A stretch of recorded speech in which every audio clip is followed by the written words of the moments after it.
Battle to retake Mosul from ISIL rages on. What will the outcome mean for Iraq and the region? Ever since ISIL fighters captured the city of Mosul in northern Iraq in June 2014, it's been a vital stronghold for them. But now there is a major military effort underway to drive the militants out.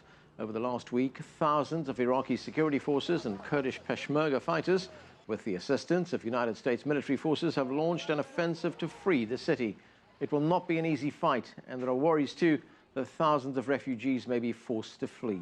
We begin with CCTV correspondent Natalie Carney, who joins us from Erbil. And Natalie, what's the latest on the battle to retake Mosul? How large is the offensive? Who's involved? And how is it progressing so far? Well, what we're seeing right now is very good progress on it. Forces are currently surrounding the town of Bashika, just northeast of Mosul. They haven't yet entered the town. They are expected to do so in the next 48 hours. But when they enter and they reclaim the town, they will then be on the doorstep of Mosul itself. Iraqi forces at the start of this operation were approaching Mosul from the south and the east, while the Peshmerga forces were coming at it from the north and the east. Now they're sort of combining their forces the closer to the city that they get.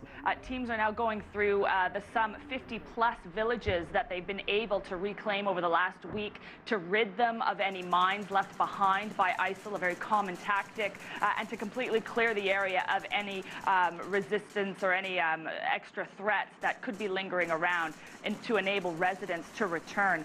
Altogether, there's close to about 100,000 soldiers involved in this operation. We have, as you've mentioned, the Kurdish Peshmerga forces. We have the Iraqi army. There's some local police involved, as well as some Shia groups, as well Turkmens are involved. And controversially, we are now seeing on the ground some participation from Turks, from the Turkish side.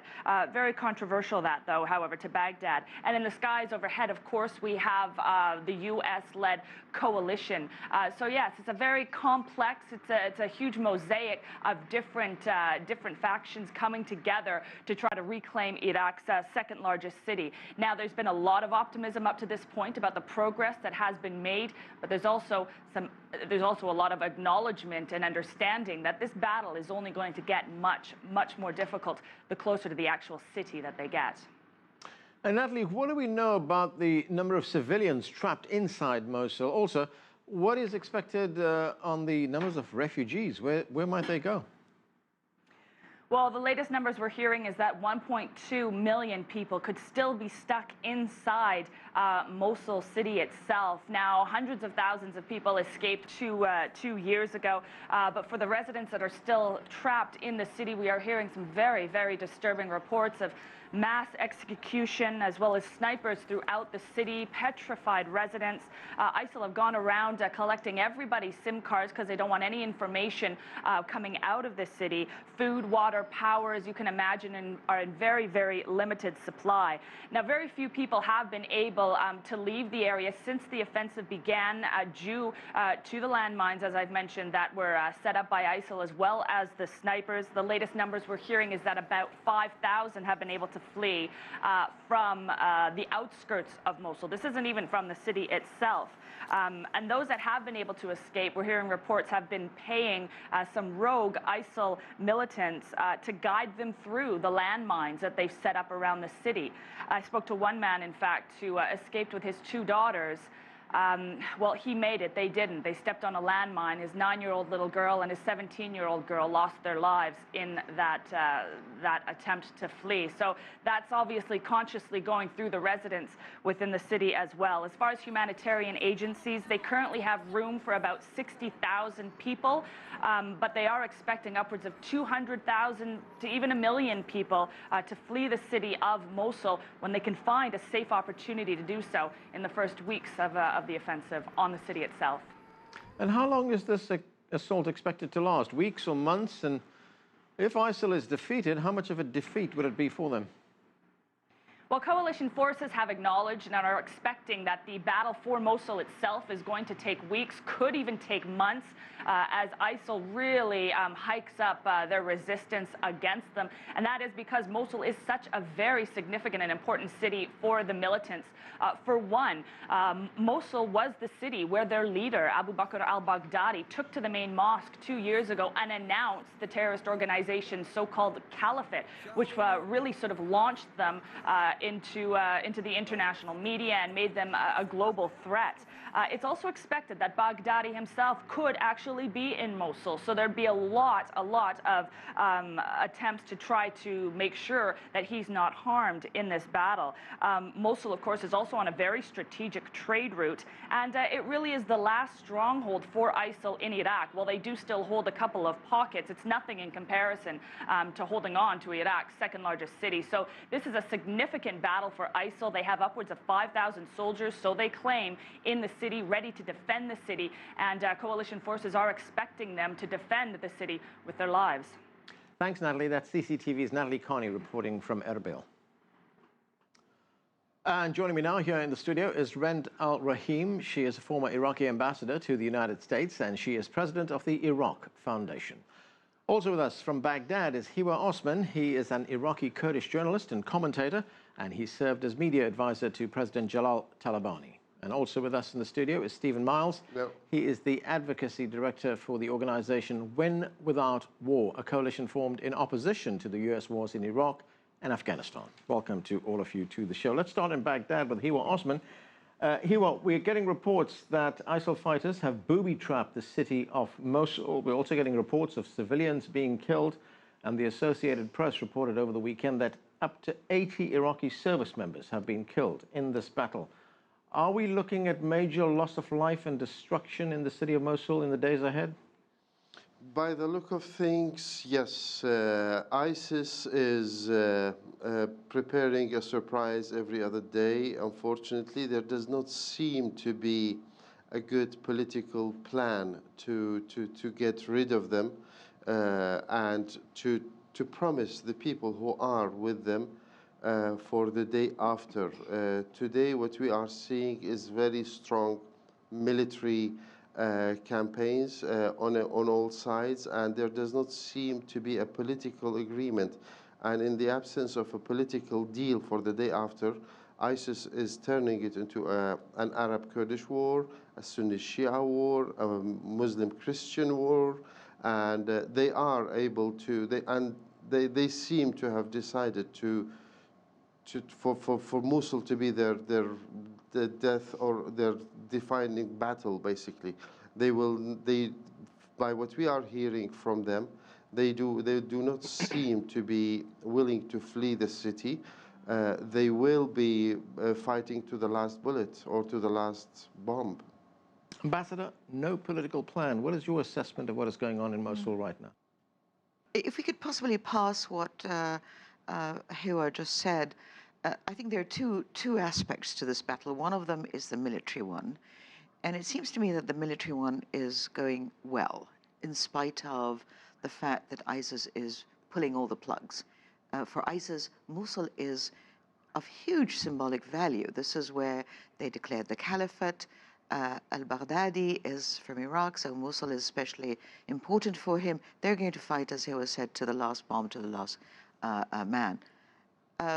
Nevertheless, the Iraqi forces, the Peshmerga, and so on, are doing a very good job of advancing in spite of the obstacles. The other side of the story is, of course, the political thing. What happens when Mosul is liberated? And this is where we have the big disjointed, planless move forward. In other words, there really isn't, apart from possibly an agreement between the government of Iraq and the government in Erbil, the KRG. There may be some kind of agreement as to an aftermath and a settlement, but I don't think it's a very clear one.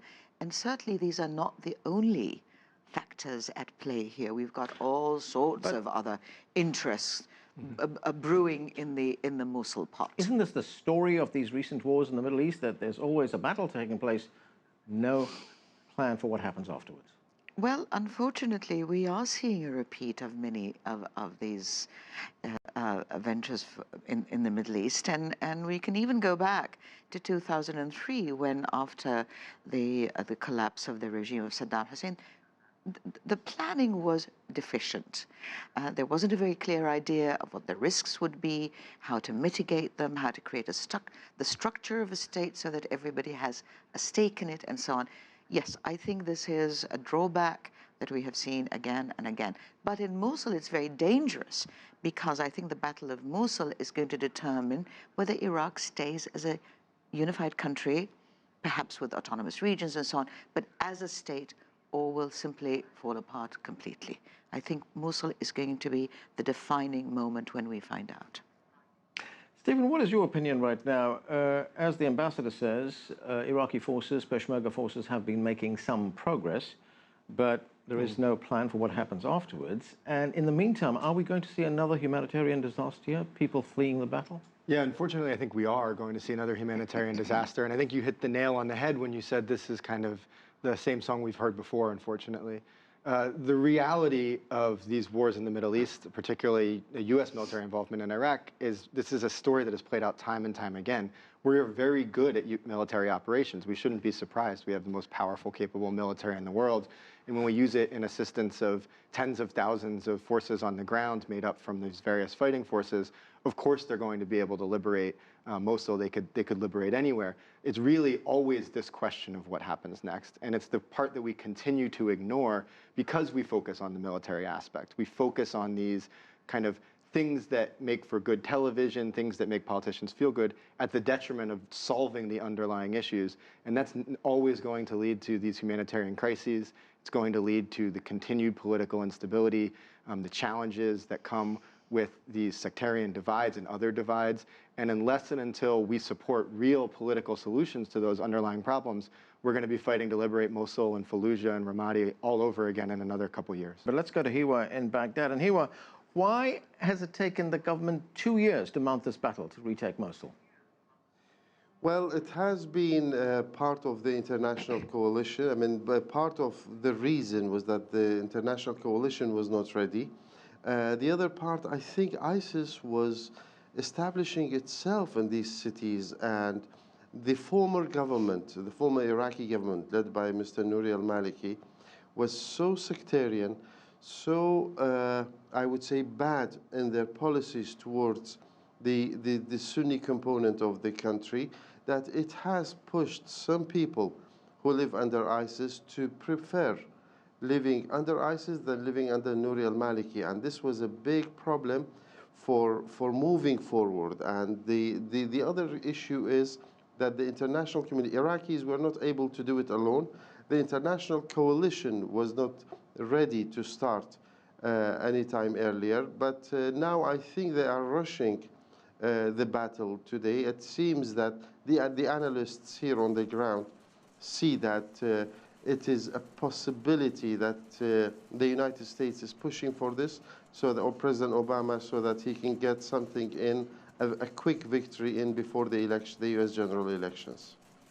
Ambassador, as Hiwa points out, this is not simply a battle between good guys and bad guys. There's a lot of different factions here. And to the point that Hiwa made, that in many instances, people in Mosul would prefer to live under ISIL rather than the government of Nouri al-Maliki. Does the government bear responsibility for that? Oh, indeed. I think what we had before 2014 really was the seeds and the hospitable environment for the growth of something like ISIS. As Hiwa said, the Sunnis were alienated, disenfranchised, persecuted. The Kurds, of course, Hiwa didn't mention that, but the Kurds were also alienated. What we had by 2014 was a country that was deeply divided. Many sectors were extremely disgruntled and had huge grievances against the government in Baghdad, led by Mr. Maliki. And it is not surprising that at the time, Mosul, Fallujah, Ramadi, and so on, found that a Sunni regime imposed by ISIS was more to their liking and perhaps more merciful than the Iraqi government of Nouri al-Maliki. But going back to your question, why did it take 2 years? I think it's actually rather miraculous that it took 2 years, because the collapse of the Iraqi army, first of all, the disintegration, the dysfunctionality of the Iraqi army in the final years of Nur al-Maliki was known to all. And obviously, as we know, when ISIS moved into Mosul and Ramadi and Fallujah and Salah ad-Din, the Iraqi army, there was no there. There was no content to this Iraqi army. But surely the collapse of the Iraqi army goes back to before Nur al-Maliki. It goes back to the time the United States occupied Iraq. Yes, but there had been an improvement of the Iraqi army up until 2011. The US and the allied forces and the coalition that existed up to 2011 actually did a lot of training, brought in officers, trained them, trained police, and so on. There was a very large training program. But after 2011, and particularly after 2012, we began to see a gradual decline. Cronyism, replacement of officers, and so on, sapped the morale of the army, and the command and control structure really was collapsed. And so in 2014, the collapse of the army was total. We needed the 2 years in order to rebuild the armed forces. And it would never have been possible, no matter how much coalition and allied support there would have been, it would not have been possible to do it in less time than that. And I think it's actually quite remarkable that the army has been rebuilt to this point. Now, we're not talking about all the army. We're talking about certain units that have been truly empowered and capacitated. Right, Stephen, 2 years needed to rebuild the Iraqi army, but does Iraq need the U.S. army? Because the U.S. army in the first place was what broke Iraq. I think no, the answer is not. I mean, one of the more pernicious myths we're seeing kind of through this election season in the U.S. is this notion that somehow all the problems in Iraq right now are because there wasn't a couple thousand American troops there after 2011. Beyond setting aside the fact that that wasn't politically feasible, there wasn't a deal to keep them there, American troops are not magical. They are not a solution to every problem. American military is immensely powerful. It is immensely capable. But the American military was not going to solve the problems of corruption inherent. The American military was not going to solve the underlying political discord. And in reality, when you see a large American military footprint, as we saw in Iraq earlier and as we still see in Afghanistan, the focus on force protection for Americans, the focus on American military objectives, the way that operates in practice is we make the other factors subservient to that. We don't focus on corruption. We don't focus on the political. So more American troops in this instance would very likely lead to worse outcomes, not better outcomes.